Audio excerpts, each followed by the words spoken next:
Big points made by Prime Minister Narendra Modi in his first Mann Ki Baat after the Pahalgam terror attack. The Prime Minister Narendra Modi expressed his grief, his condolences at this terror massacre. The Prime Minister assured families, he's assured the nation there will be justice, there will be retribution. And this is very important because it's his responsibility, it's India's responsibility to ensure that India and Indians are kept safe from Pakistan's state-sponsored radical Islamist terror that's been bleeding our country for decades.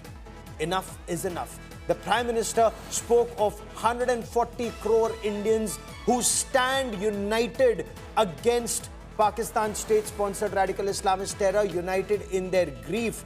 The victims were from the north of our country, from the south of our country, from the east and the west. We've had victims from the land of the rising sun, Arunachal Pradesh. We've had victims of this terror from Gujarat, from Maharashtra, from Kerala, from Tamil Nadu, from Uttar Pradesh, from Jammu and Kashmir. It just goes on to show Pakistan has been bleeding our entire country, and the Prime Minister has pledged there will be, like he said in the past, unimaginable action, unimaginable punishment, not just for these terrorists, but also for those who back these terrorists. The perpetrators will get the harshest response, kathortam saza.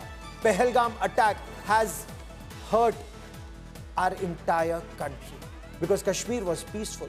Kashmir was seeing development, vikas, and enemies of India could not see this peace and this prosperity in Jammu and Kashmir.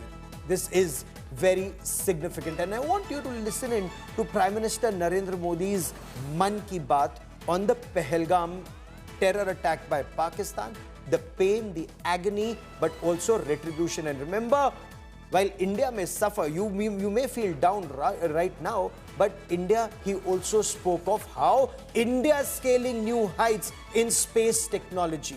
It's not just about the Mars orbiter mission now. Now we're talking about Venus orbiter and Mars landing missions. India is scaling new heights, and Pakistan very clearly is only spreading terror. Listen in to Prime Minister Narendra Modi's Mann Ki Baat, and I want you to listen in and focus on every word that he said on the Pahalgam terror attack and retribution. 22 अप्रैल को पहलगाम में हुई आतंकी वारदात ने देश के हर नागरिक को दुख पहुंचाया है। पीड़ित परिवारों के प्रति हर भारतीय के मन में गहरी संवेदना है। भले वो किसी भी राज्य का हो, वो कोई भी भाषा बोलता हो, लेकिन वो उन लोगों के दर्द को महसूस कर रहा है जिन्होंने इस हमले में अपने परिजनों को खोया है। मुझे एहसास है हर भारतीय का खून आतंकी हमले की तस्वीरों को देखकर खौल रहा है। पहलगाम में हुआ यह हमला आतंक के सरपरस्तों की हताशा को दिखाता है, उनकी कायरता को दिखाता है। ऐसे समय में जब कश्मीर में शांति लौट रही थी, स्कूल कॉलेजों में एक वाइब्रेंसी थी, निर्माण कार्यों में अभूतपूर्व गति आई थी, लोकतंत्र मजबूत हो रहा था, पर्यटकों की संख्या में रिकॉर्ड बढ़ोतरी हो रही थी, लोगों की कमाई बढ़ रही थी, युवाओं के लिए नए अवसर तैयार हो रहे थे। देश के दुश्मनों को, जम्मू कश्मीर के दुश्मनों को ये रास नहीं आया। आतंकी और आतंक के आका चाहते हैं कश्मीर फिर से तबाह हो जाए, और इसलिए इतनी बड़ी साजिश को अंजाम दिया।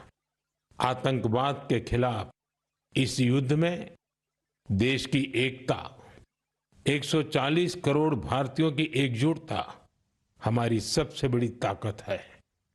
यही एकता आतंकवाद के खिलाफ हमारी निर्णायक लड़ाई का आधार है। हमें देश के सामने आई इस चुनौती का सामना करने के लिए अपने संकल्पों को मजबूत करना है। हमें एक राष्ट्र के रूप में दृढ़ इच्छा शक्ति का प्रदर्शन करना है। आज दुनिया देख रही है, इस आतंकी हमले के बाद पूरा देश एक स्वर में बोल रहा है। साथियों, भारत के हम लोगों में जो आक्रोश है, वो आक्रोश पूरी दुनिया में है। इस आतंकी हमले के बाद लगातार दुनिया भर से संवेदनाएं आ रही हैं। मुझे भी ग्लोबल लीडर्स ने फोन किए हैं, पत्र लिखे हैं, संदेश भेजे हैं। इस जघन्य तरीके से किए गए आतंकी हमले की सबने कठोर निंदा की है। उन्होंने मृतकों के परिवारजनों के प्रति संवेदनाएं प्रकट की है। पूरा विश्व आतंकवाद के खिलाफ हमारी लड़ाई में 140 करोड़ भारतीयों के साथ खड़ा है। मैं पीड़ित परिवारों को फिर भरोसा देता हूं, उन्हें न्याय मिलेगा, न्याय मिलकर रहेगा। इस हमले के दोषियों और साजिश रचने वालों को कठोरतम जवाब दिया जाएगा।